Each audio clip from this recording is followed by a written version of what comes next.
అన్నటువంటిది ఇక్కడ హైలైట్ చేశారు. మరోవైపు వేగం మిగిల్చిన వేదన అన్నటువంటి ఇక్కడ కూడా హైలైట్ చేశారు. మరోవైపు వేలానికి గంట ఆస్తులు. ఇండియన్ బ్యాంక్ నుంచి ప్రత్యూష రిసోర్సెస్ అండ్ ఇన్ఫ్రా అనే సంస్థ భారీగా రుణం తీసుకుని తిరిగి చెల్లించిన వ్యవహారంలో రుణానికి హామీగా ఉన్న మాజీ మంత్రి గంటా శ్రీనివాసరావు ఆయన బంధువుల ఆస్తుల వేలం ప్రక్రియ ప్రారంభమైంది. ఇండియన్ బ్యాంక్ కోటి ట్రస్ట్ అసెట్స్ మేనేజ్మెంట్ బ్రాంచ్ విడుదల చేసిన తాజా ప్రకటన ప్రకారం బకాయిలు వసూలు చేసేందుకు మే 21 మధ్యాహ్నం 12 గంటల నుండి సాయంత్రం 5 గంటల మధ్య 3 స్థిరాస్తుల వేలం ప్రక్రియ జరగనుంది. ఇప్పటికీ 463 కోట్లు, 2016 నాటికి 140 కోట్ల రుణ బకాయిలు, 2025 ఏప్రిల్ 27 నాటికి వడ్డీ పెనాల్టీలు కలిపి 463.01 కోట్లకు పెరిగినట్టు బ్యాంకు తెలిపింది.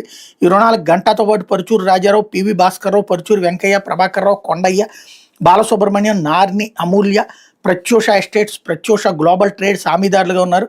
గంటా కుటుంబం ప్రత్యూష రిసోర్సెస్ అండ్ ఇన్ఫ్రా పేరుతో విశాఖపట్నం లక్ష్మీ టాకీస్ సమీపంలో ఒక కంపెనీ ఏర్పాటు చేసింది.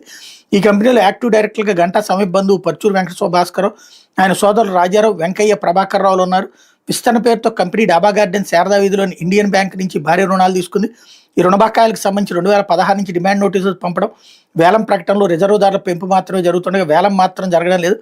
గంటా రాజకీయంగా తనకున్న పలుకుబడి ఉపయోగించుకుని వేలాన్ని నిలుపుదల చేయించడం పరిపాటిగా మారిపోయింది అన్నటువంటి వార్తని హైలైట్ చేశారు. ఇకపోతే